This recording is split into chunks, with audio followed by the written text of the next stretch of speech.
Good afternoon, everyone. Welcome to our March edition of Sparkle, a joint production of Silver Spring Town Center, Inc. and Silver Spring Village, where we present a variety of fascinating topics each month of the year. And we are celebrating this month, Women's History Month, with a presentation about senior women in the arts, ladies who are making their living, have their careers in various aspects of the arts. And we are thrilled to have so many people with us. And I'm proud to say that some of these women are also members of Silver Spring Village.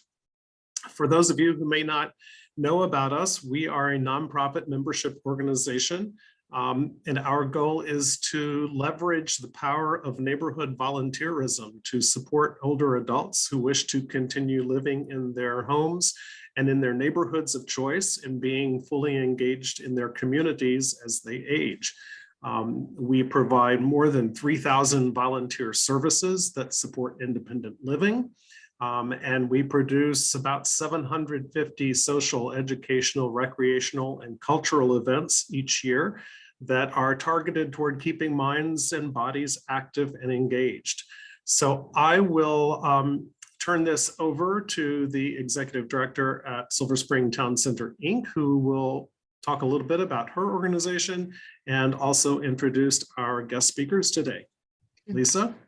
Thank you so much, Doug, and welcome everyone. We're so thrilled to have our second annual Senior Women in the Arts panel discussion. We had a wonderful program last year, and we just had to do it again.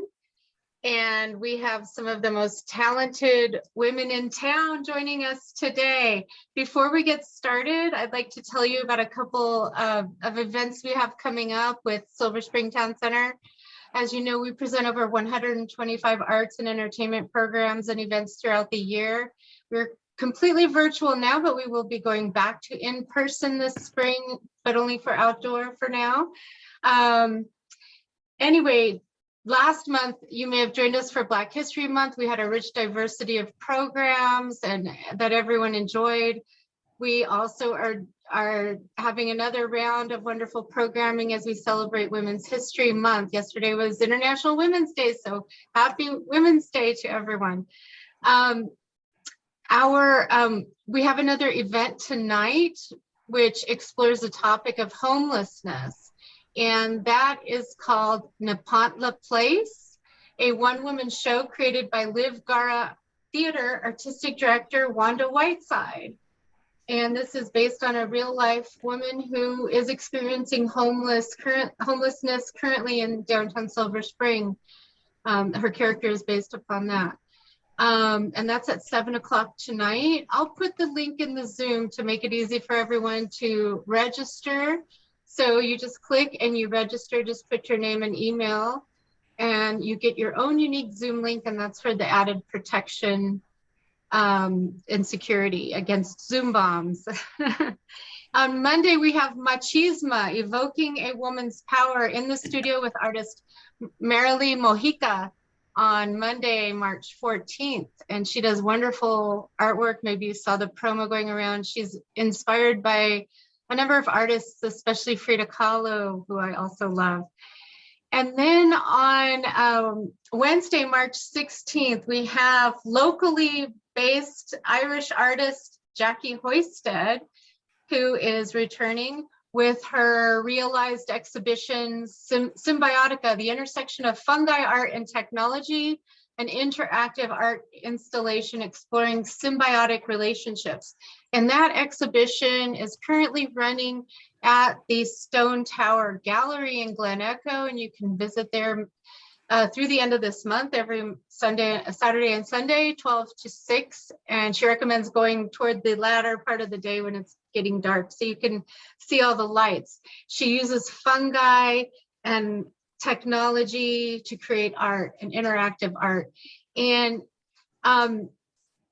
paying homage to her Irish heritage and being on the eve of St. Patrick's Day, she's invited some Irish poets to recite poetry, Enda Coyle Green and Jane Clark, as well as another poet based stateside, Barbara Crooker. to contribute some poetry to the event. And that is on Wednesday, the 16th at 7. And then the much anticipated book, DC Go-Go, 10 Years Backstage, is written by photographer Chip Pye, who followed Chuck Brown's band around for many years, and he tells his story. And that is on Zoom Thursday, March 24th at 7:30.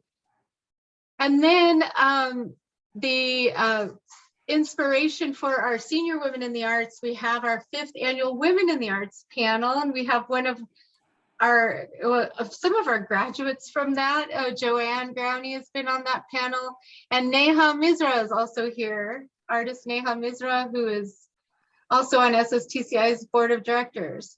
And this year we have blues artist Stacy Brooks hosting, featuring artists Pamela Betts, blues artist and radio host Ida Campbell, filmmaker Erica Ginsberg, Kuchipudi dancer, writer, and storyteller Anila Kumari, who is the daughter of Nalima, and I think she's here with us today.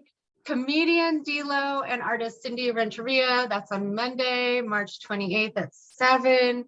Hope you can join us for all of those things. And we also have free tickets on offer from Improbable Comedy for St. Patrick's Day, Thursday, the 17th at the Black Box Theater. It's a sober comedy event called Seltzer Comedy.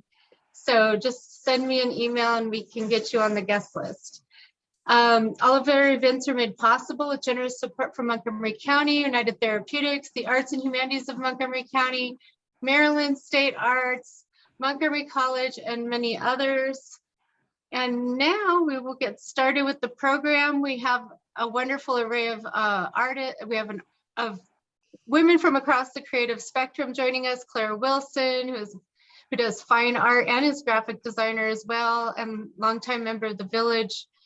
And Nalima Devi, who is a wonderful choreographer and educator and dancer. And I first came to know her when she was awarded the Lifetime Achievement Award through the Arts and Humanities Council of Montgomery County some years ago. And speaking of the arts and humanities, we have also jewelry artist and educator Elaine Robnett Moore, who serves on the board of directors of the Arts and Humanities Council. And now we have JoAnne, who's been very active in our program. JoAnne Growney is a wonderful poet and mathematician, and she often merges the two to dazzle and delight her audiences. And I will just find her. I'm scrolling through all of our activities here, and I went the wrong direction. I will introduce JoAnne. Poet JoAnne Growney is mostly a Pennsylvanian, though she has spent sections of time in Alaska, Massachusetts, and Oklahoma. And she has lived in Silver Spring since 2004, a post-retirement move to bring her closer to her grandchildren. JoAnne grew up on a farm, and though she has always loved poetry, a science scholarship helped to pay for college, and she majored in mathematics. She began a teaching career in a junior high school, but she was encouraged to do graduate coursework and eventually became a mathematics professor at Pennsylvania's Bloomsburg University. As a teacher, she wrote poems and collected poems by others to enrich her math classes. Some of her poems were mathy and some were personal. One of her frequent topics was women in mathematics. Now retired, she has added blogging to her list of writings. She has more than 1,000 postings in Intersections Poetry with Mathematics at poetrywithmathematics.blogspot.com. And now I will pass it over to our host, JoAnne Growney. Take it away. Thanks, Lisa, for all of those words about me. It's nice to be here, and it's particularly nice to be involved with Silver Spring Village in the month of March.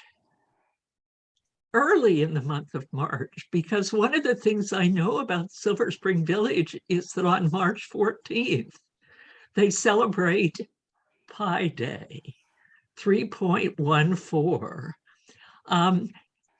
A little bit later, I'll get into discussing how ideas in mathematics can be used to shape a poem.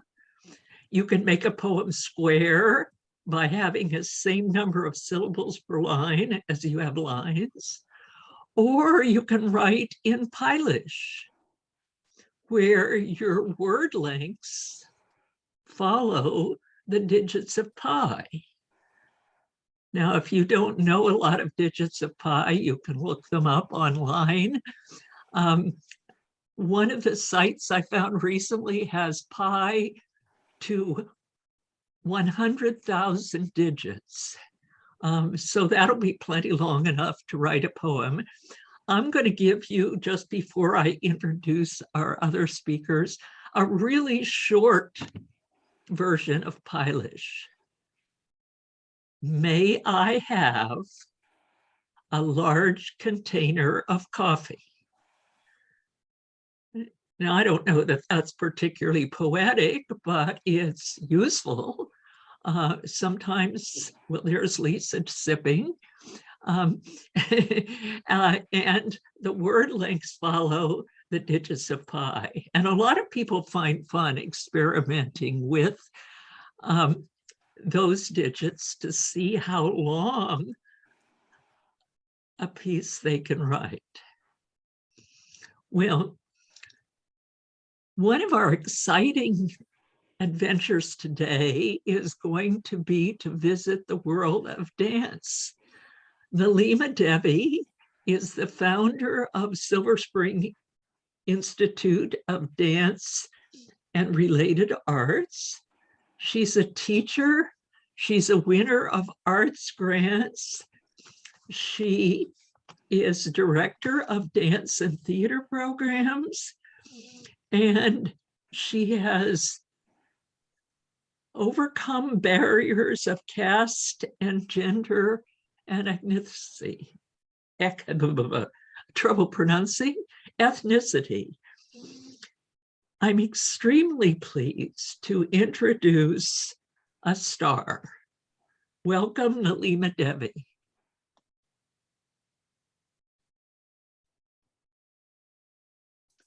Welcome to all of you, where I'm sharing something that's very, very valuable, something that I have spent all my life journey pursuing it, and gives me a meaning, even an art form that I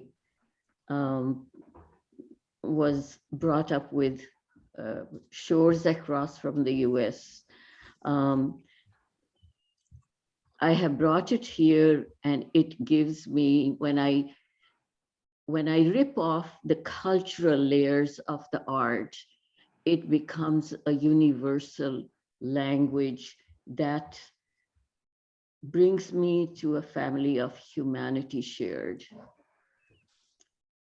Having said that, let me give you a little broader understanding of what my life was and why this became a mission that I pursued with passion. I was born in colonial India before, or in the 1940s, I would say. Now that part of India is marked by white racial supremacy. It is an era of suppression for the country where it is being colonized, and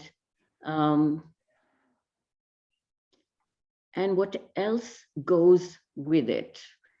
So I was brought up with a lot of something that you can't identify, but as a child, fear was my dear friend. I was also born in a Hindu family that was very, very patriarchal.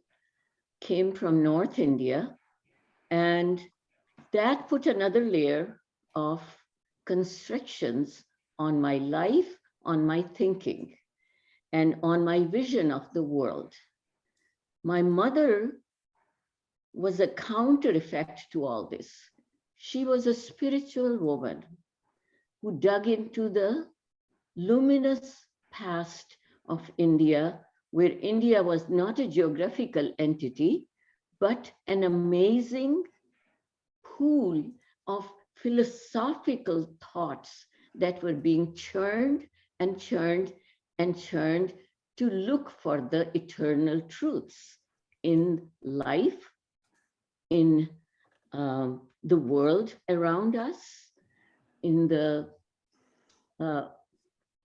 something that was larger than the planet Earth, for instance.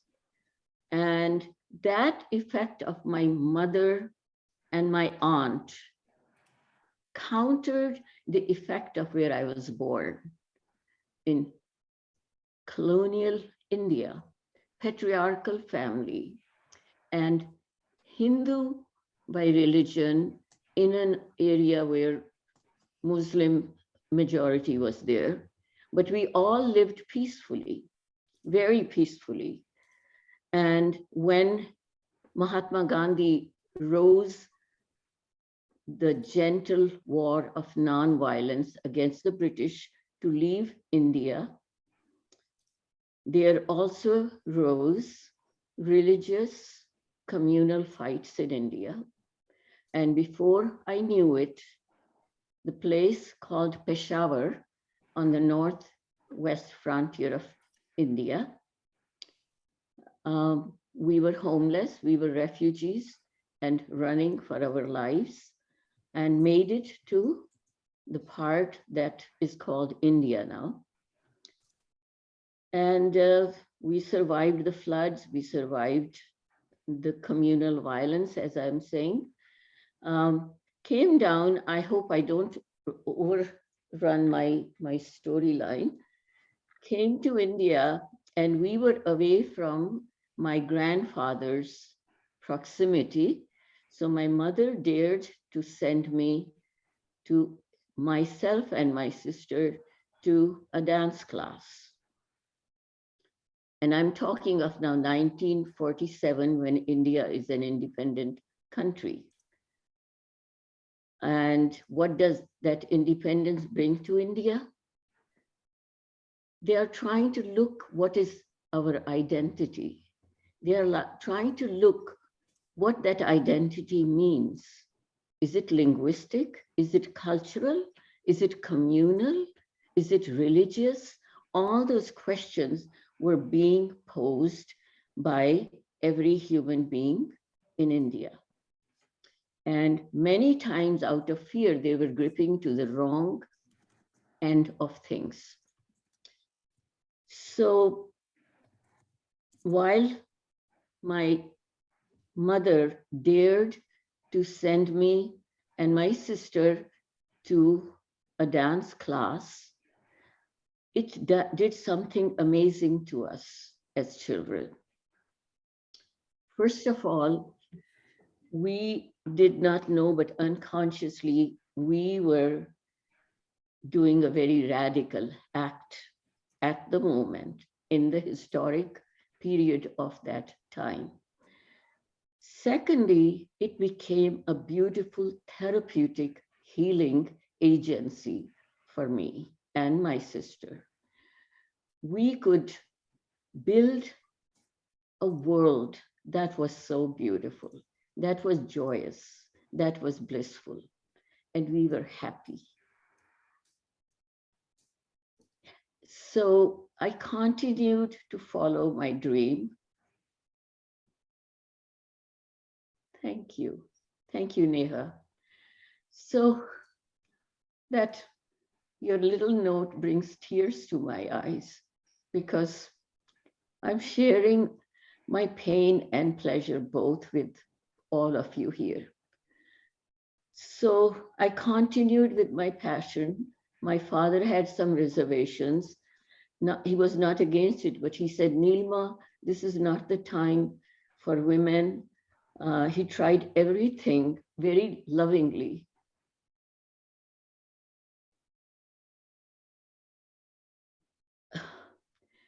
Very lovingly, he would try to dissuade me that do something else as well. Well, I did, but dance was always my focus.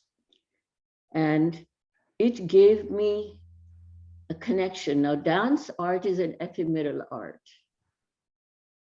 Dance and dancer are not two separate things.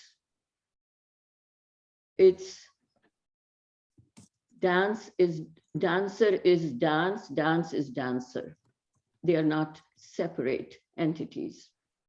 Having said that, what does that dance mean other than your body and limbs and muscles? Dance also exists in space. It also exists in time. Coming back to the mathematics, we have a guru of maths and numbers here, and I will elaborate a little bit on that very humbly, what I learned about the sacredness of numbers in dance. The space is very sacred for a dancer in India. And the modern dance movement in the West also realized that. In fact, Martha Graham said, whenever a dancer is ready to move, that ground is sacred. And for me, I grew up with that notion. And that space is not just the space where we are dancing, but that space is the inner space. A dancer cannot just be using the outer space without being in touch with the inner space. Because only through the inner space, the dancer can climb beyond the stage space to the stage of the cosmos. So the dancer's call is to go from one space to the other, not stay in the same space. Now, coming back to the time is rhythm, and rhythm is numbers. And the time in Indian mythology, philosophy, is infinite, and it lives in the time itself. In the time is infinity. So having said that, the dancer executes not linear rhythms as is done in the West, but cyclic rhythm, so that the dancer is like executing a clock. After 12, you're again coming back to 1. And the most common dance that I do is a cyclic beat of 8. Now, having said these 3 ingredients of body, space, and time, there are 2 or 3 other ingredients that go into Indian dance. One is, it's the storyteller. Dancer is not just displaying graphic movements in space, vertical and horizontal, and triangles and squares, but they are storytellers. And what stories do they tell? They retell mythology in their words, in their meaning, and that story has to be dipped in philosophy. It has to have a bigger meaning. And what is that bigger meaning? The bigger meaning is that a dancer has twofold duty. One is to engage your audience. So audience becomes very sacred part of the dancer. Without audience, we are only rehearsing. It's a rehearsal. When audience is there, you have to engage the audience with all your skills as an artist. But why do you engage them? So that you can elevate them to another level of consciousness. And so having said or touched a little bit on these, my journey then in dance ended up being in America. And I ended up being in the Midwest, and I continued my passion. And how do I create a bridge between a form that is from across the oceans that I'm the vehicle of, and here are uninitiated people who are coming to me because they think it's fascinating, because it's something curious that they're about. And again, another chapter folded in my life. Another challenge, as big a challenge as when I was trying to do dance as a radical being, even though I don't call myself a feminist or a radical, because I feel those are very strong terms. And I have tried to avoid those to explain my thought, my philosophy, my view of life. And yet, when I look back at it, yes, I was doing exactly radical work. Sorry to sort of figure out that the words that I was most anxious to avoid, I fitted into those. I came to this country and feminism was up high with big flags all around me. And I said, I am so happy to be a woman.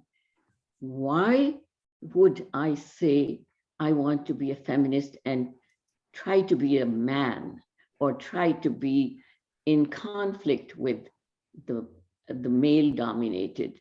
I love being a woman, but I want to be a strong woman. If I've said too much, please tell me, and I'll be very happy to listen to others. Any feedback? Can I go on?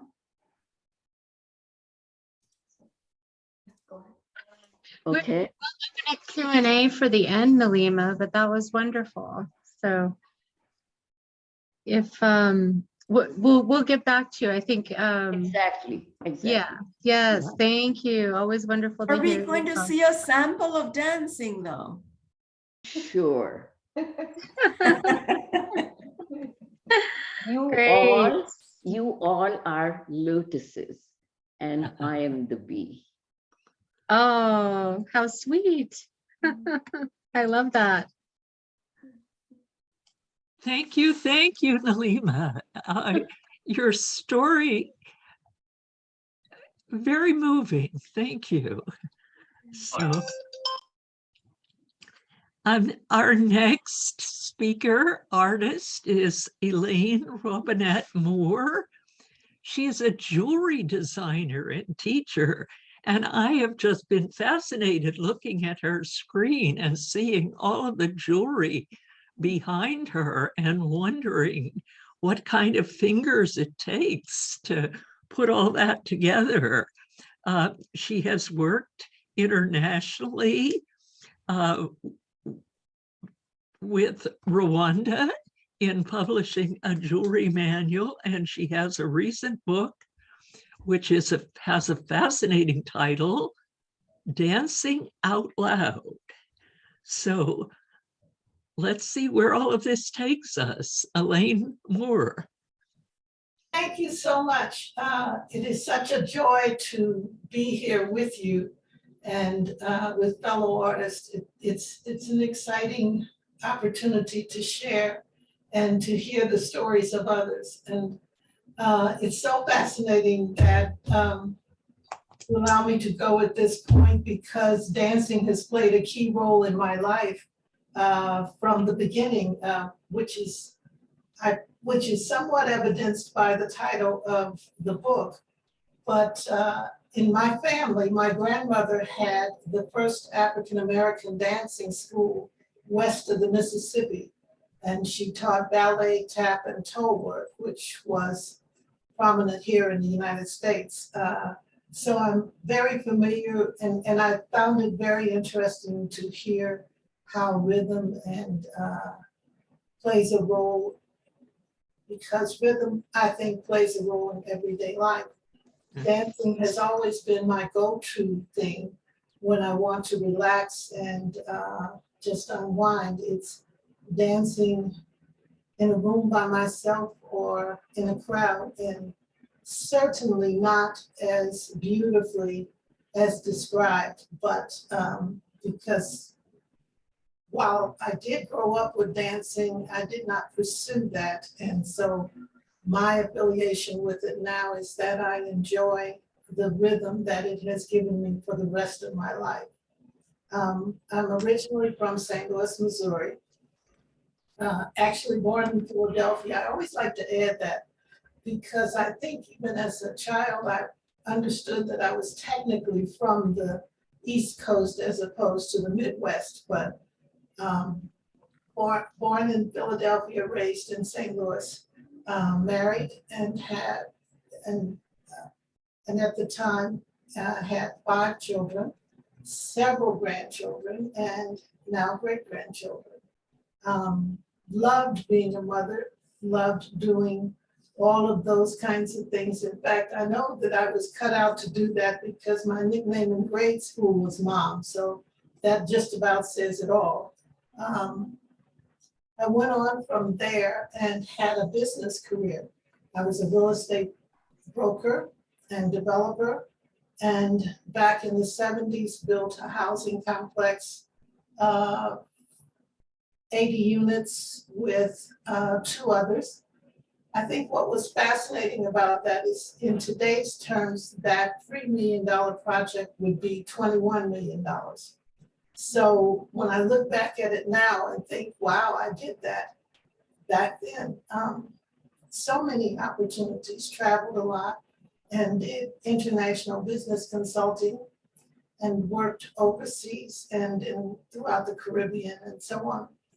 And then discovered about 35 years ago that I had the ability to make jewelry, which was sort of a fluke. I was engaged to someone from Senegal who introduced me to the concept of wearing beads around your waist and under your clothes. It's a West African custom. I thought that was fascinating and decided to make my own beads because I had just moved to the DC area and had time on my hands. So I began to make just waist beads. And that was how I started with jewelry. Very soon, within a matter of a few weeks, I got a bit bored with the straight lines and decided that I would try necklaces and so on. I'm self-taught, and so I'm pretty much of a go-getter. So I therefore started with just the knowledge that I wanted to do it, and did. What was fascinating was that within short, or I should tell you that I also owned a travel agency, and that accounted for some of the international travel. Back with first the real estate company and then the travel agency. And actually always appreciated and worked with women and felt that it was important to promote the status of women whenever possible. Certainly when doing the real estate development, it was in those days it was very unusual for a woman to be in that kind of a business doing real estate development. And so you ran into situations that were certainly biased, but you learned early on how to manage and get around those obstacles. And that was always fun to do. Because I've always looked at life as, if you live it sort of as a game, you were able to overcome obstacles, get around problems, and move forward without a lot of dismay. You do what you have to do and you succeed at it because you know it's just a game, so it won't make any difference if it doesn't. And as my grandmother used to say, nothing beats a failure but a try. So that said, when I moved here, I was doing business consulting and decided that I would create this jewelry and got started. And folks said, wow, well, Elaine, you're an artist. And I used to say, no, I am not an artist. And I have no intentions of being an artist. I'm a businesswoman.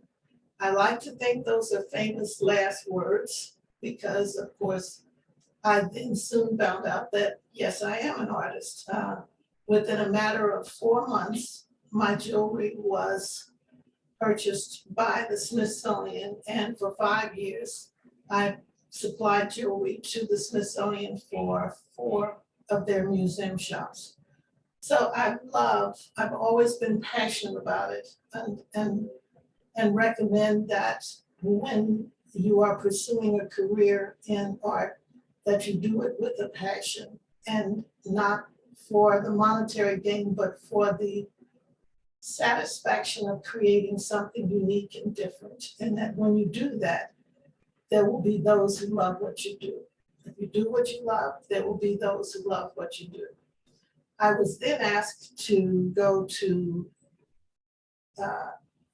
countries outside of the United States and to assist by teaching jewelry making there, which I have done, again, throughout the Caribbean, East and West Africa, and Malaysia, and parts of Europe, and then, of course, the United States.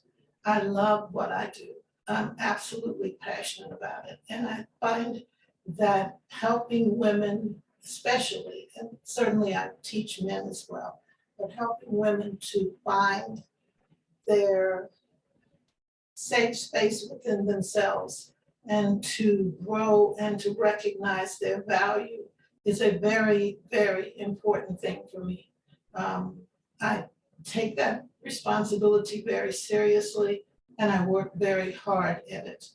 A quick story that always comes to mind is my first teaching position overseas was in the Bahamas. I was hired by the government there to teach on several of their outlying islands. And so the contract said that I would teach 20 people for 4 hours a day and for 2 weeks. The first stint was for 2 weeks and no more than 20 people.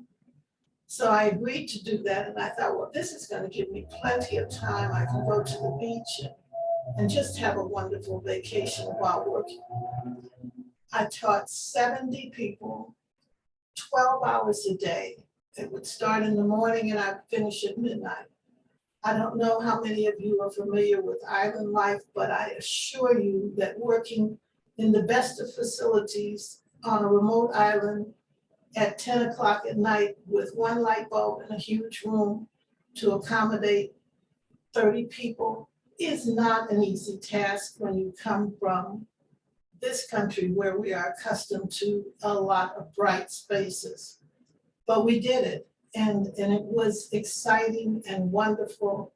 And I tell my students overseas all of the time that I'm grateful that they are overseas and not here, because as a rule, they are so talented, no matter where I go, that if they were here, it would be stiff competition, and I don't need that. I don't think any of us need that or would like to have that much competition. But it is an exciting endeavor to work with artists everywhere. And when I turned 60, I'll be 78 next month. And when I turned 60, I was having a huge birthday party. you'll see the relationship of this. And I decided that I would write, I wanted to give a gift to all of those who came to my birthday party. And I tend to like to do things that are different or original, one-of-a-kind kinds of things. So I put together 60 things that I have found to be true in the course of my lifetime and gave those quotes to each person, a little booklet to each person who attended my birthday. They liked it so much that they asked me where they could get copies and so on. So I asked a friend of mine who is a writer, published writer, what he thought and whether I should pursue it. And he said yes, but expand the quote to include stories about why that particular quote has meaning for you. And then put pictures of your jewelry with each quote. It only took me 16 years to get that done, but I want you to know I stuck to it. And so that is my book, Dancing Out Loud now. And that is me on the cover when I was 16 months old. So that was the beginning. And the other piece that got me, and I've always done poetry, so I've written poetry since way back, even when I was waiting for meetings to start while working in the business sector, or when waiting on a plane going from one place to another. I was always writing on napkins and back in the day on matchbook covers, no matter what, just writing. Loved it. And so the poetry piece has always been a part of me. I went back and looked at, in writing the book, at my own history in my family and discovered that we go back all the way to Alexander Dumas, who's an ancestor of mine, and wrote The Three Musketeers, and which is well known, and of course at this moment, the rest of, the Count of Monte Cristo, which are two of several books that he wrote. And then there's the cousin that has paintings at the Metropolitan Museum of Art in New York and in St. Louis at the Art Museum. And so many others in my family, that every generation has several artists, and down to the fact that several of my grandchildren are wonderful artists, as are my children. So I think it's in our DNA. I don't think we have much choice. When it's there, eventually we have to acknowledge it. And in whatever form that it takes shape, it's a wonderful, wonderful gift. And we have a responsibility to share it as much as possible. I think that's pretty much the introduction to what I do. You see the jewelry behind me. All of this is work that I have done. This is a piece right here that I'm working on presently. So it looks wonderful in the front, but in the back, you can see that it's not finished yet. Not finished yet. So, Thank you so much, Elaine. It's a very interesting story. Our next artist is a graphic design artist, a graduate of New York City's Parsons School of Design. Claire Wilson has taught in the Montgomery County Public Schools. She has her own design studio. She has done work for National Geographic, Public Broadcasting, American Express, et cetera, et cetera. A talented artist and creator of collaborative work. Let me introduce you to Claire Wilson. We look forward to hearing you. Hi. Yes, my name is Claire Wilson, and I am an artist. I've always been an artist, and I think it's because my mother was an artist, and she was a very big influence on what I became as a grown-up, as a human being.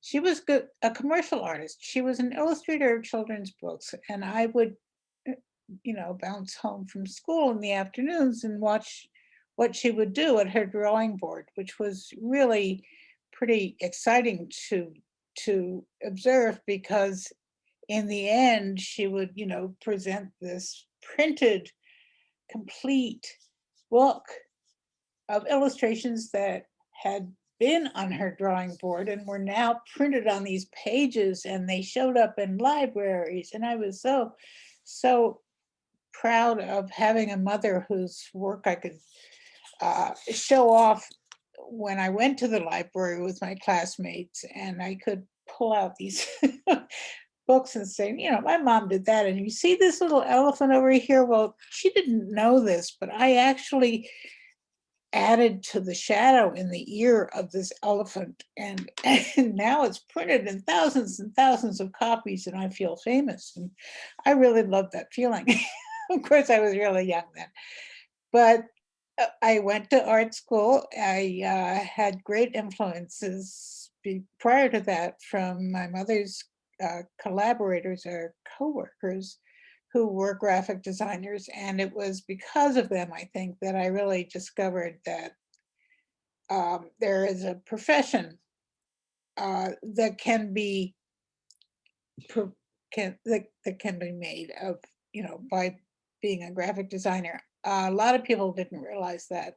They thought, oh, you're going to art school. Oh, are you a painter? No. Are you an illustrator? No. Are you, what are you doing in art school? Well, art school provided a lot of things, and it was in New York City. And here I was a kid from Washington, D.C. And so I had visited a lot of the local museums, and I had analyzed a lot of abstract paintings as well as realistic works. And I was quite fascinated by color and shape and composition, and eventually all of this added to the foundation of my becoming a designer. And now I am doing mostly collage work because it's really quick and easy. I've been through painting, I've done pastels, I've done sculptures. I've also created a lot of environments inside of cigar boxes or little displays of dental work, because in a way, it was sort of a catharsis of mine, showing funny things that happen in the dental world. I won't go into that, but in any case, it's pretty refreshing, really, to think visually.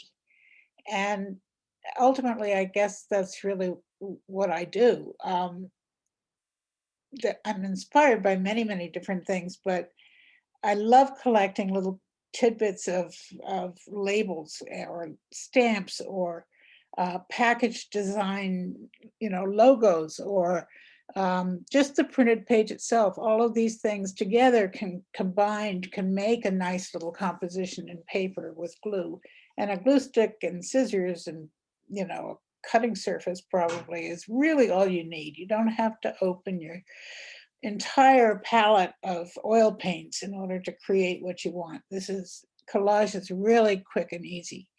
So I've become more of a collage artist than anything else.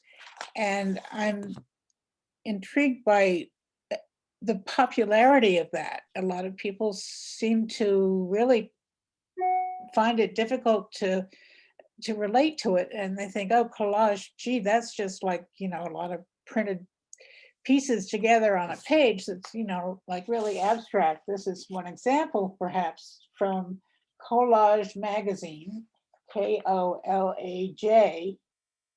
And you can make of it what you would like, but you can also discover occasionally a very realistic image that might be created in collage that would intrigue you as well, such as, I don't know what I showed you first, but yeah, this is a portrait, and that's made from clips of paper.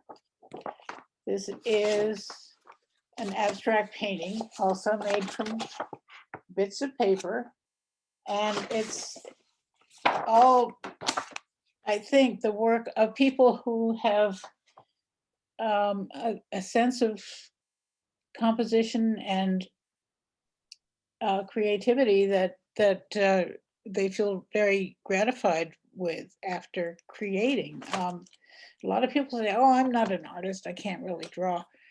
Drawing is something I recommend to everybody. I think if you can get the courage just to have a pencil and a piece of paper in hand, you can do a variety of things, like little trees, just do a page of trees sometimes, see just what happens with those little blocks of space. Or give yourself a still life, perhaps, so that you can realize exactly what creates depth and volume by shading.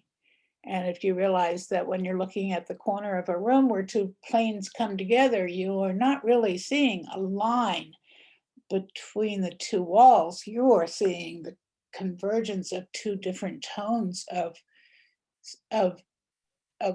shape and shadow and light and darkness, and that little things like that you discover on your own if you just use a lot of persistence and a lot of time. And I would highly recommend that everybody try to draw, because I believe you can do it no matter what it is. In a way, I think probably I have yet to blossom. I'm not interested in showing my work. I've been a commercial artist for over 30 years, and that has always been to satisfy a client, which is very different from working on my own. And I really prefer working on my own, of course, because I don't have to make any changes unless I see them to be really necessary or appropriate, and that frequently happens. I can put down I can do some work, maybe, and shove it away, and 2 years later pull it out again and realize the changes that really need to be made in order to make it alive and sparkly.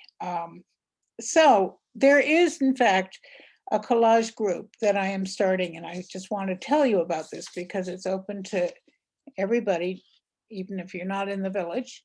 It's at the Schweinhart Senior Center, and that is at, I'll give you the address, it's 1000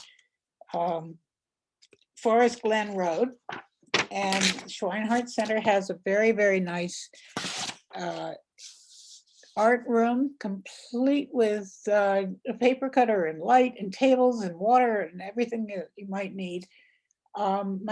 My group is going to start on the 21st of March between 1 o'clock and 3:30 on hopefully consecutive Mondays thereafter.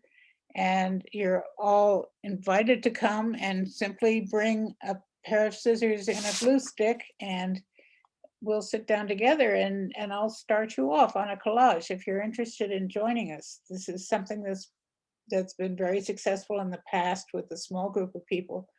And I'm trying to regenerate the same interest among maybe the same or new people who might be interested in joining us. So I just want to tell you about it because it's a passion of mine, and I'm not likely to be a teacher. I'm not likely to teach you how to do collage, but I'd be happy to help you discover for yourself what it's really, what you got, what you want to say and what you want to do. And do you want to do something abstract? And do you want to see something huge or tiny or, three-dimensional, or whatever inspires you? It really needs to be, I think, cataloged or expressed on paper. It's really important to do that. And if you have a notebook, I really encourage people to make little sketches in notebooks, make little collections of textures of paper that they find that they like. And eventually they become huge collections. So please come to the class at Schweinhart. Do you need to register? How do you register? No, it's a community, it's a senior center. And it's at 1000 Forest Glen Road in Silver Spring. It's just a couple of blocks beyond Holy Cross Hospital. You can walk right in and sign your name on the book. They like you they like to count the people that come. And the art room is well equipped. And you'll find me in the art room on Mondays between 1 and 3:30. And I urge folks to just consider coming. And we'll form a new group. Claire, do you have a website or social media page where people can follow your activities? No, unfortunately not. However, the Schweinhart Senior Center is fairly well known, and Okay. I don't have their website here exactly. I just posted their website Thank to you the very county. much. And then, but if someone wants to contact you, should I put your email in the chat? Certainly, it's wilsonworks46@yahoo.com. Okay, I'll get it in the chat. That would be great. And you're certainly welcome to join us, because the more the merrier. Great. All right, thank you. A few minutes ago, I posted some Polish in the chat for you to look at later. But let's now focus on questions that you have for our three artists, for Nalima, and for Elaine, and for Claire. Do you have questions that you'd like to ask?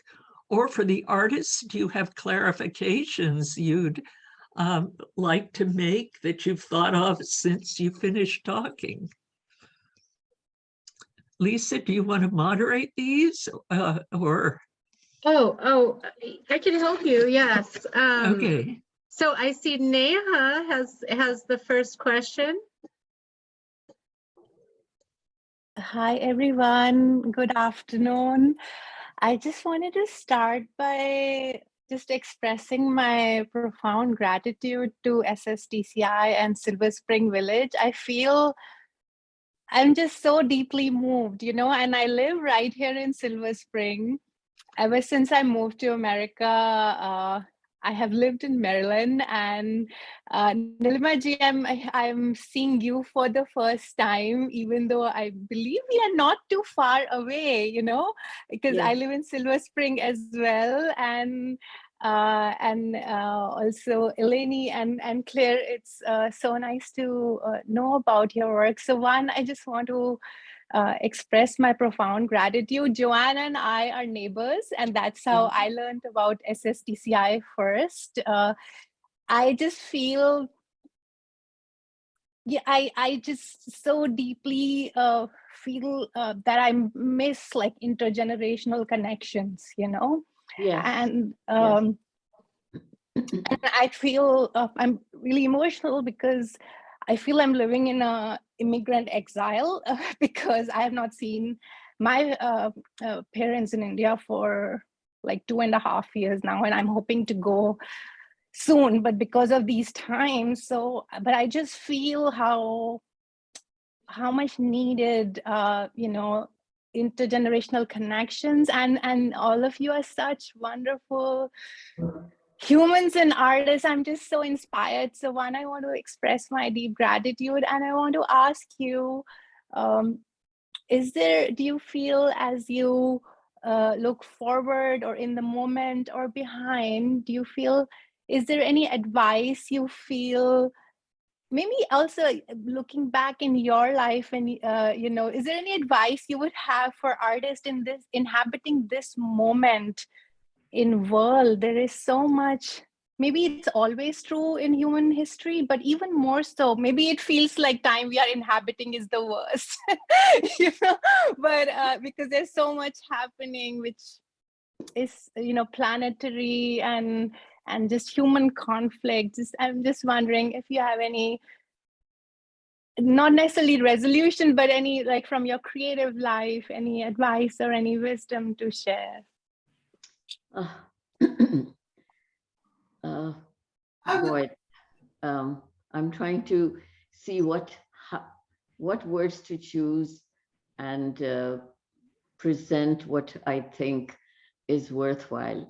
For me, I don't know what is that essence that still keeps me like, I am still in my age lane. When I come to my age time, I still have the same enthusiasm that I had when I was 30.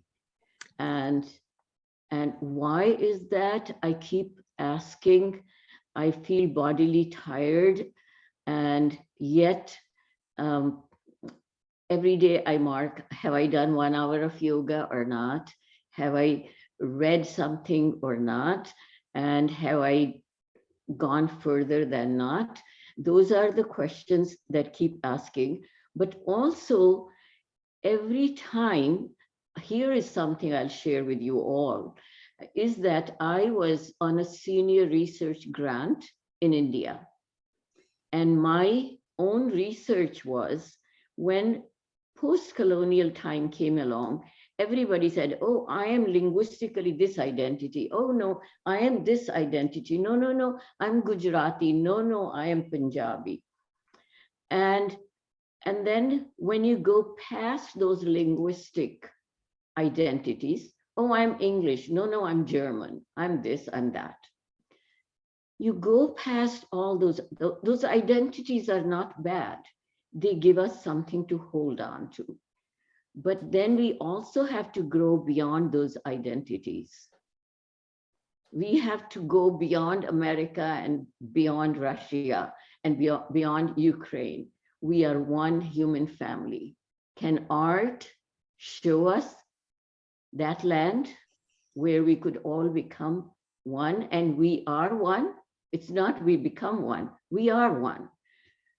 Having again said that, I was talking to 2 gurus that it still resonates with me.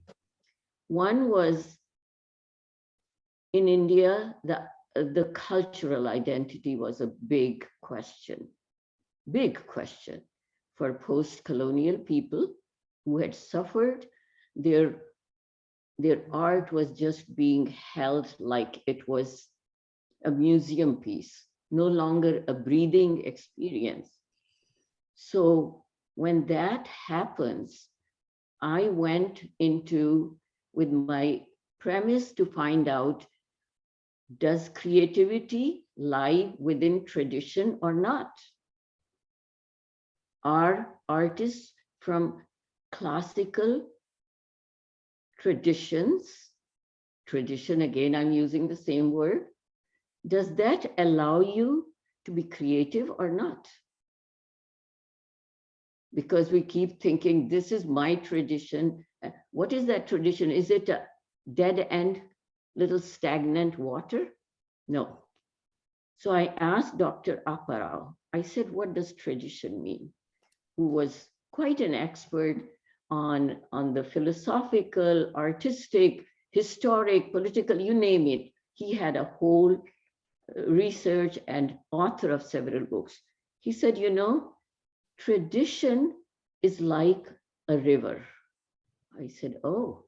He said, yeah, it's the same water, but every day it's a fresh water. It's not bottled water that we are used to today. It's fresh water, and it's the same water. It doesn't turn into milk or orange juice or anything else. Same water, fresh. So I said, okay. Another guru, Dr. Nataraj Ramakrishna, I asked him, how much a good guru can teach a very good student? He said, huh? Nobody, he said, nobody has asked me that question. What do you want me to say? And he kept quiet. And then he says, are you ready to hear now? I said, yes. Okay. He said, well, a good guru and a good student can only give, a good guru can only give 80% of what he knows best. he or she. And I said, oh, and he said, I'll tell you why. Because the 20% has to come from the student. A good student brings out the contextual relevance of that art form. So those were such deep things. And every time I have created work over the last 30, 40 years, the same work that I created with a lot of relevance, I do today has a bigger meaning than when I created. How amazing and bizarre is that? You know, same work, and it begins to either take a bigger or a deeper meaning. And I get just as excited as I was doing the first time, because the first time was my very initial love for traveling into an unknown land. But if I've stayed in that land, oh my God, I've discovered a lot more than just the trees around me.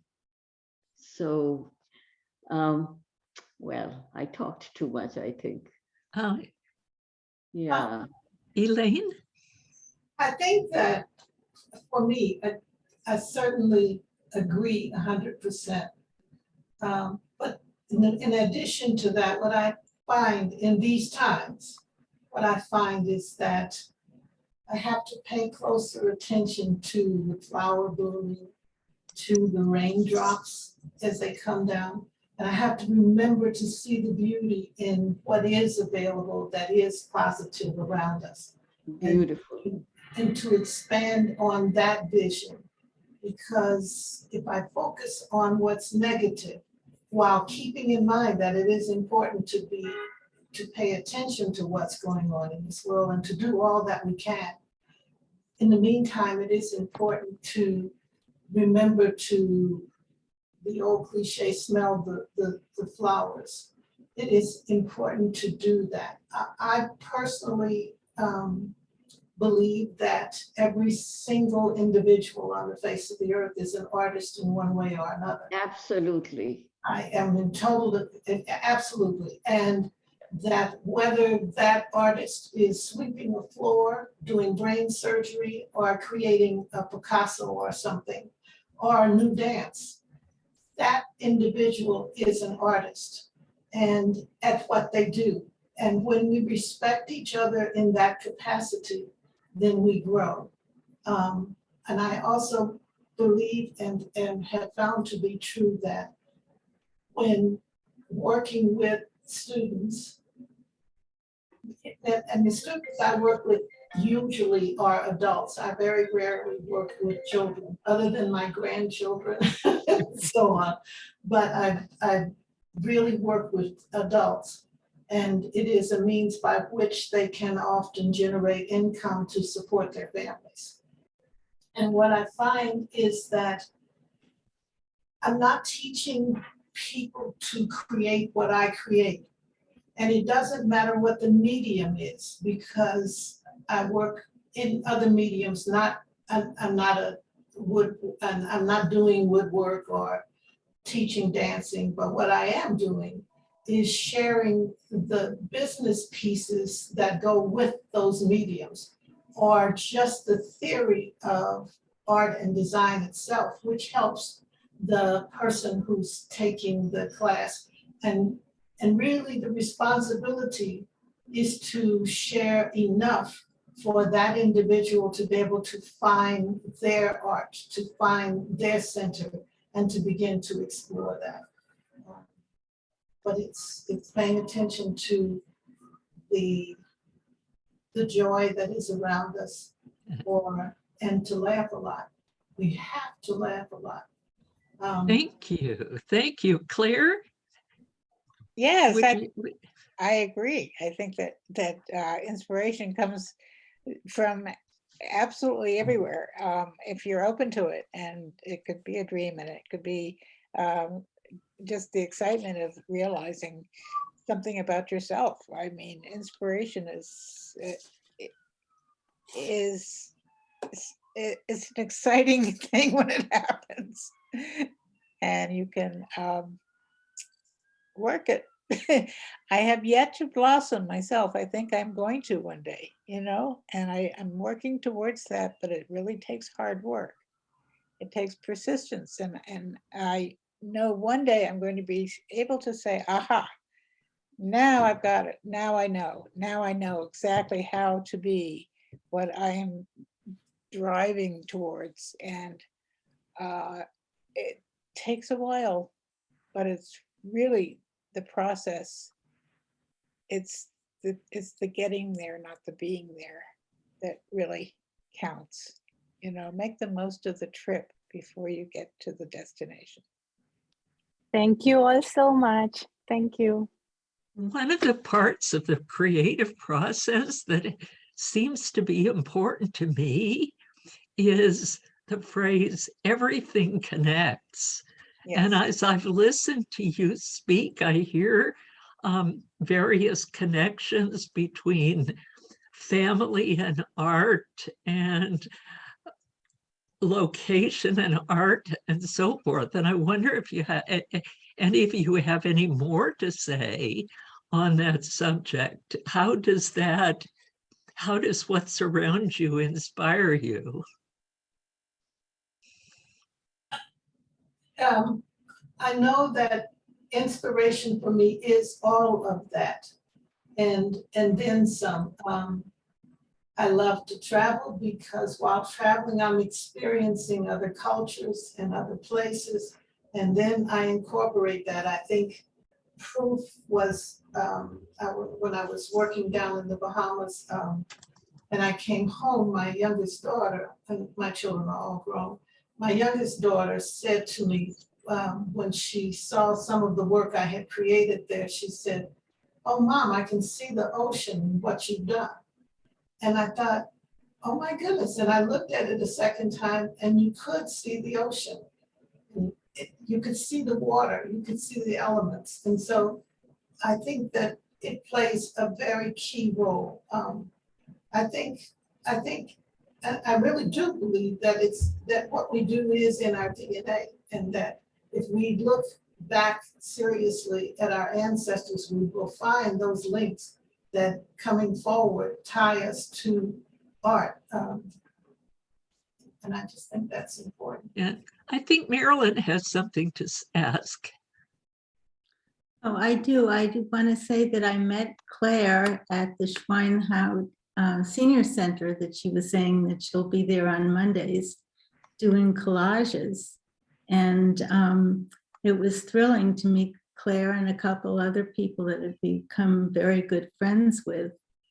And sitting there for a couple hours on Monday afternoon and just working and seeing Claire's work, and she inspired some of mine. And I would recommend anybody who wants to just go to the Schweinhaut Center on Monday. And if you've never even thought about what a collage is, just sit there for 5 minutes and you will learn from Claire and the rest of us that have a great time doing this. Great. Very gratifying, but it may be of interest to you to know that as a child, I was given dance lessons, modern dance, for 8 years. And it was not something that I totally enjoyed, but my mother kept encouraging me because she was the designer of the costumes and the backdrop for all of the performances that were happening. And one assignment that I had was to create a dance that evoked something that I was very fond of. And I remember seeing Starry Night in an art book that my mom had. And Van Gogh's Starry Night, of course, since then it's becoming incredibly commercialized, but that was the premise of my dance and my performance in that class. And it can come from anywhere, you know? I mean, inspiration comes from everywhere. if I might, I just would like to add that, especially inspiration from family. This is my latest book, which is a companion to the other book. You see the artwork on the cover? That abstract art is done by my grandson, and who is an abstract artist. And so we did a collaborative work where we put together my quotes and his artwork, and he followed the direction that I gave, which was that I wanted something that would be somewhat Zen. And so we put it together. So now I have to do art books with all of my other grandchildren, and I have 18 of them. Oh my gosh. Oh, wow. So So I your will be work here. is inspiring them. Yeah, so I will be here for at least another 50 years so I can get through all those books that we have to create. But I just think that it comes from everywhere.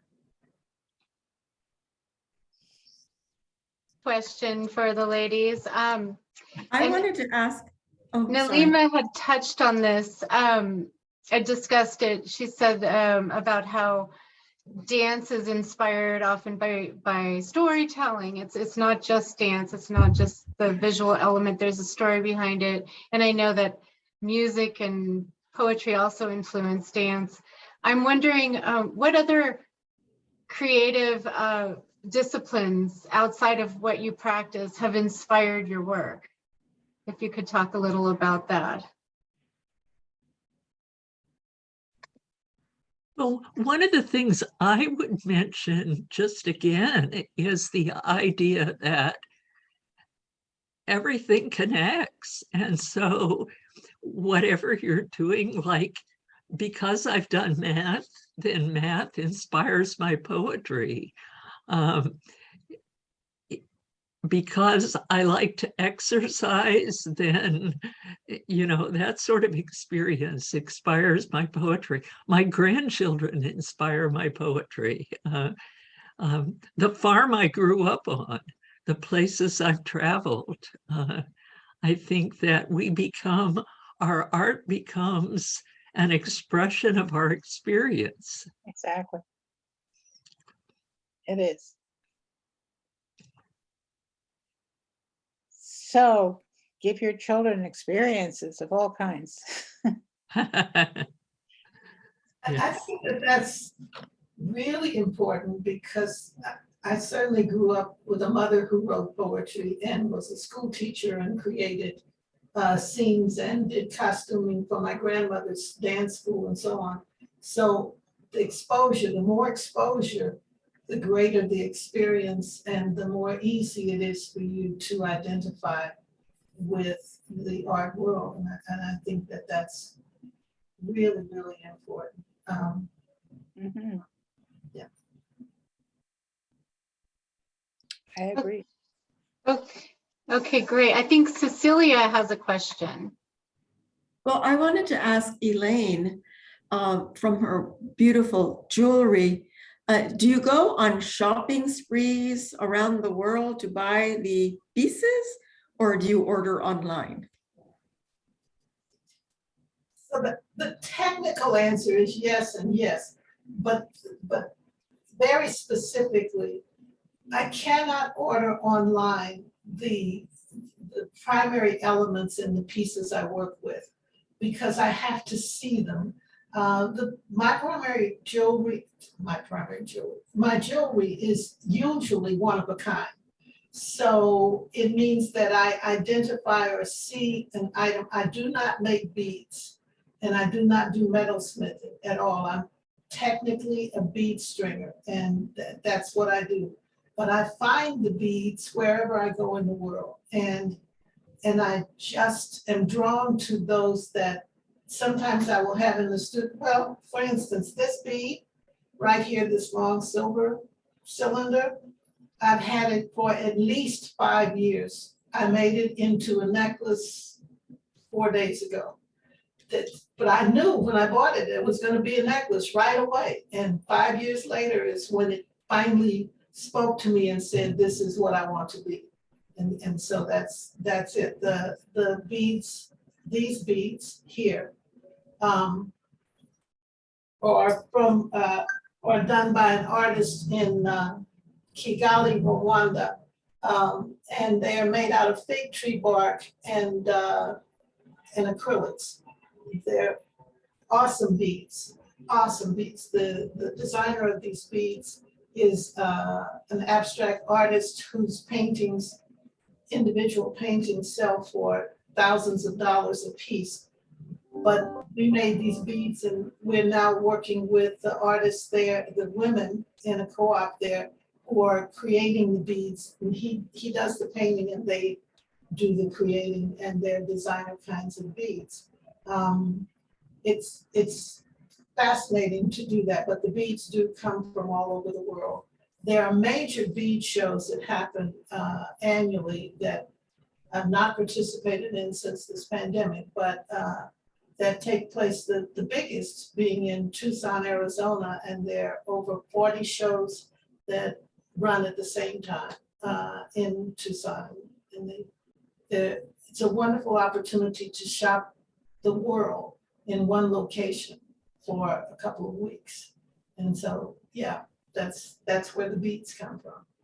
And I do teach individual classes, and I am available, which by phone or by on my website. So if anyone is interested, I'm here. Thank you. Great. I think Neha has another question.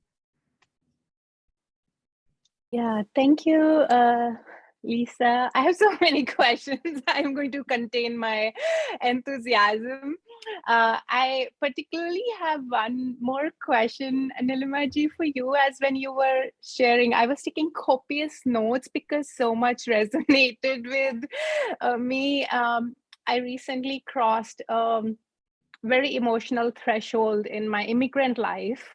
And, you know, when you were speaking about coming here and both embodying your art being and people being, some being curious, some being fascinated, I feel as an immigrant artist, that one is, on my experience, you know, often navigating reductionism where people want to box you as this or that. I feel like experience, you know, that, oh, I'm a contemporary folk artist. So, and you are a Indian artist, and I love physics. I studied physics, a lot of science and ancient myths merge into my art.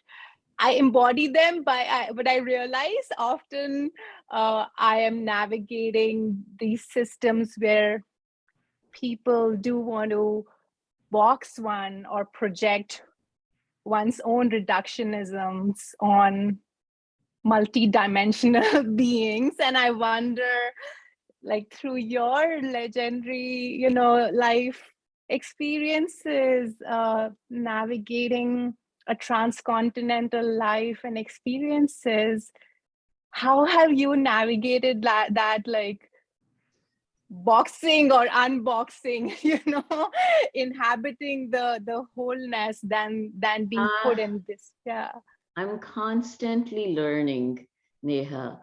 And if we keep learning, there is more to learn. That's all I can say. One more thing, I was recently asked to be on a panel at the Folklore Society. It was an international meeting in Baltimore, 3-day long, very intense, very this thing. But the word community meant such a narrow word in the academia. And I was asked to go with that. Oh, thank you. Okay. So the word community for me today means people who love to come, what I have to give, and they like to take what I give. That's perfect. But when every time they take, they give me something in turn. They teach me. So teaching is not just that I give them and I teach them. I mean, you all are my gurus right now, because each one, I'm looking at the collage, I'm looking at this lady with numbers in her everywhere around her. And then here is jewelry maker who has her own sense of beauty and how to adorn ourselves as human beings. We are not born with jewelry on us. Here we say, okay, we want little more to make us, and we go to that artist. So anthropology was not part of my vocabulary. Folklore was not part of my vocabulary. I was an urban middle class born Indian with roots in very, very, very prehistoric history, pre-recorded history. And what part of it did I take in? What part of I had to or reject or not have time today take it in? I am still looking how many more years or minutes or hours are left, what I'm going to take in and what I'm going to give out. So now, what is modern and what is ancient? What is traditional and what is classical? What is folk and what is classical? These are the questions academics have. They put it in their own boxes. We artists try to walk through those boxes. Even though we have a discipline that we conform to, without discipline, we wouldn't be standing here and saying, this is what I am. No, but we are very porous. I can be sitting in jewelry making shop and learning, and it would add to my dance. I would be doing collage and I say, aha, this building I love this three-dimensional building. It looks like the three-dimensional art form that I pursue. The numbers, as I said, I haven't even gone there. The way the numbers and orality work in Indian system of arts, music, what more? Astrology. I mean, you go on and on. This number is good, this number is not good. Odd number is better because it never leaves you with zero. Zero is not a good number. And yet, zero was discovered in India. So we can go on how to get out of our, as Neha was putting, from our boxes. And I think we all need to. Boxes are good for security. It's like a bed is good, but you can't stay in that square or rectangular bed all your life and just say, this is my world. You cannot. You have to step out of that world, go from circle to square to triangle, to ultimately find your own bindu. Bindu is the dot. And that dot is not just here, it's your soul, ultimately, that's dot. And you have to connect to that dot. Have I? No. Do I know the pathway? Maybe. Otherwise, do I have a map? No. But I'm told that there is a bindu, that there is a center. And what is that center? It's the light, it's love, it's divine. And where is that center? Do we go to the mosque or the temple or the church or synagogue? Yes, it makes us go away from the phenomenal world. Does that really take us away? where we ought to be? Maybe, and maybe not. What takes us to ourselves? I don't know. I think dance does, so I dance. I think bead making is as good a route to the self as numbers and as collages and as painting, sculptor, architect. I mean, so many pathways. And another analogy that is being given is that we are all rivers flowing towards the ocean, and we meet there. There is nothing that does not connect us. We think we are us and we are our own little islands. No, we are not. Yeah. So thank you. You are all my gurus today, for today. Thank you so much. Thank you. Thank you. I just want to say to you that your experience as an immigrant is not very different than my experience as an African-American artist. And we get put in boxes we don't choose to get put into, because there are decisions made that I've had people say to me, well, we don't really have African-American art in our shop. What is that? I mean, yes, that's who I am. I'm very proud of that, but that is not the totality of what I do. And nor is it the totality of what you do. Right. And so we just have to work around that. And, you know, it takes time and energy. And sometimes if it is a bridge to get you in the door, use it. And then you can expand on what you're doing once you got through the door. Right, right. I just have one last word, if I can. I came to this country, and when I said I am a dancer from India, they said, oh, ethnic. That was the end of the story. Ethnic. I came back, I mean, I had studied English language in India and Sanskrit and Hindi. And I come back and open the dictionary. What does ethnic mean? We are all ethnic people. And yet in America, I was put in one little corner, one little word, ethnic, and that was the end of the story. And I would be brought in not as a specialist dancer, but as an ethnic. So we go through that, and it's our ignorance, and it's combined ignorance. We have to tell them what ethnic means and enlighten people. So these are moments we go towards light more every inch. It's a journey. It's as much inward as outward, because we all have to live in light, not just with ourselves, but light around us.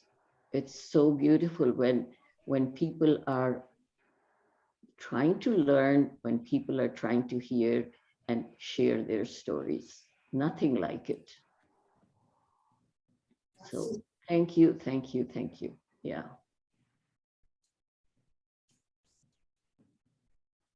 Great.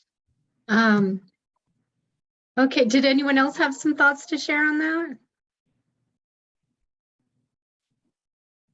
Okay, no. Okay, I see Marilyn has another question. I don't have a question. I just have a comment. I've been a docent at the National Museum for Women in the Arts for 18 years. And right now it's closed to renovation. But meanwhile, we have Zoom programs all day long. In fact, yesterday for International Day. And also we have a store where they might want to sell your jewelry or your books. And you could register your work. So it's still operating. You could still contact them. We're going to reopen in September of 23. And I hope to give you a tour then. Bye. Absolutely. And I will follow up on that. Thank you.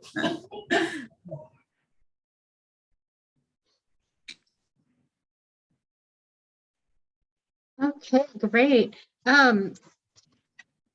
Okay, I have a question that we often like to ask.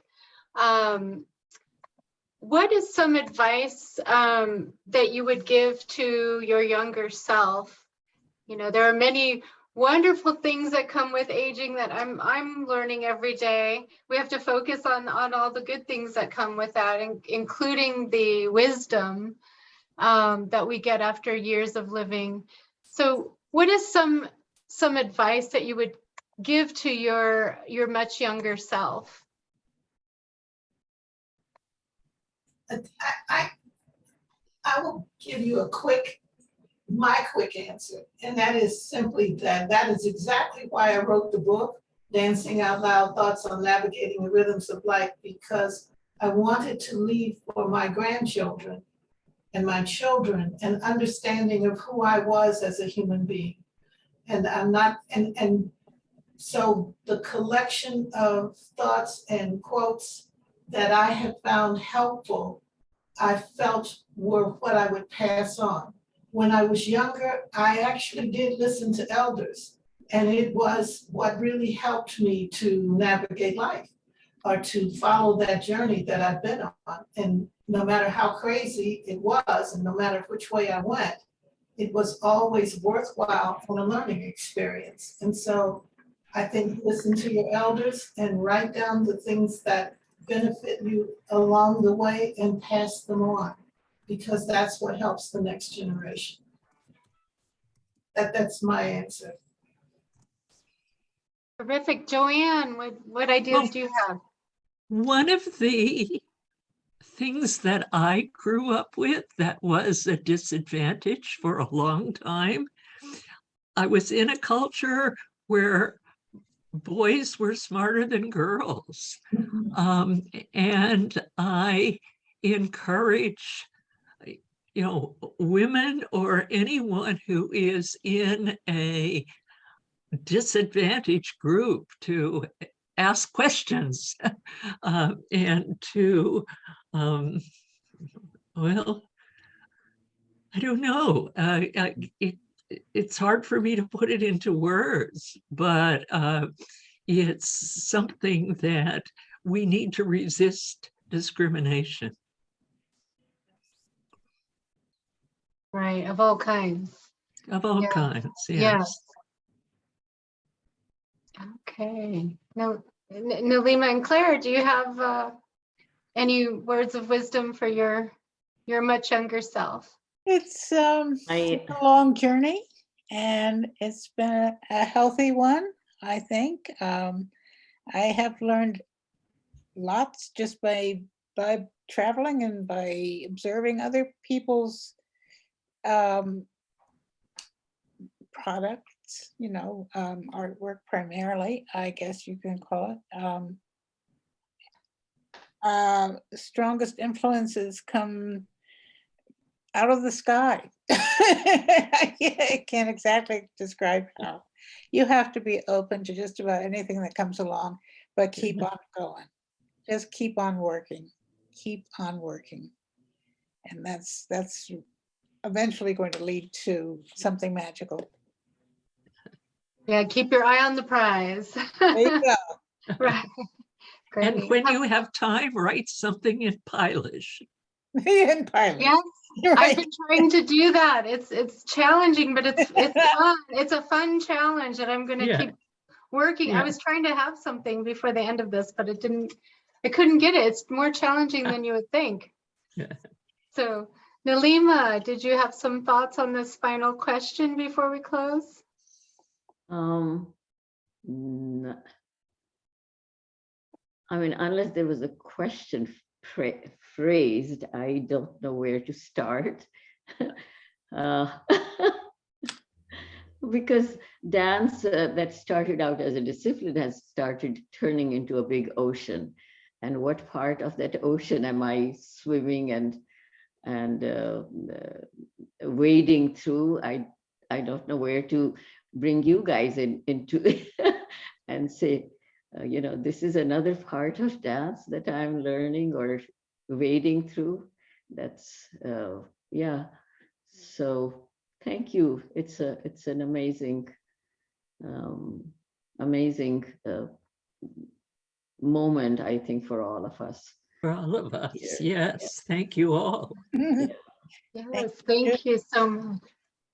Oh, Thank you, Lisa, for organizing this. yes, Absolutely. thank you. I'm just putting SSTCI's link to our newsletter in the chat, which links you to all of our events. And I especially hope you can join us on Monday, March 28th, when we have our Women in the Arts, our general one that was the precursor to this one. It's Monday, March 28th at 7. And Nalima's daughter, Anila, who I think is there with her. Well, is she with you, Nalima? See, there she is. Maybe she could just say came in. hello. Anila is one of our featured women in the arts on March 28th. So please join us for that. And I also put the link to that to register in advance. And it will So, be, yes. it's not going to be in person. Is that correct? Yeah, Zoom. absolutely. Wait, is it an option? No, It's Zoom. It'll be on Zoom. Okay. Right. I look forward to it, and I've just been on the sidelines, and just so happy to hear everybody, and it's really a celebration. Your voices. Yeah. So Yes. Everyone has such unique, wonderful stories, and I could listen to you all for hours. yes. And yes, and we look forward to inviting everyone back for various things to share. So thank you again to all our women panelists, Nalima Devi, Claire Wilson, and Elaine Robnett Moore, and our host, JoAnne Growney, who is encouraging you to write a Pie-lish poem as we celebrate Pi Day, which I'm guessing is March 14th. Right, next Monday. Next Monday. 314, Yep. 3.14. Yeah. I've signed up for chocolate pecan. Oh, okay. What flavors everyone else is getting. Sure sounds like a good idea. And next month we're presenting, what topic is it, Doug? So it's Hugo Mogollon, who's the executive director of Fresh Farm, which is the nonprofit organization that's behind almost all of the farm markets in town or in the metro area, including the Silver Spring Market. And he will be talking about local agriculture and how that contributes to biodiversity on the planet and cuts down greenhouse emissions and supports food security. Yeah. So please join us for that. I don't have the date handy, but it is always the second Wednesday of the month at 2 p.m. Thank you. All right. Great. Thank you again to everyone for joining us Thank for our you. Senior Thank Women you. in the Arts panel. It's been a Looking pleasure. forward to seeing you again soon.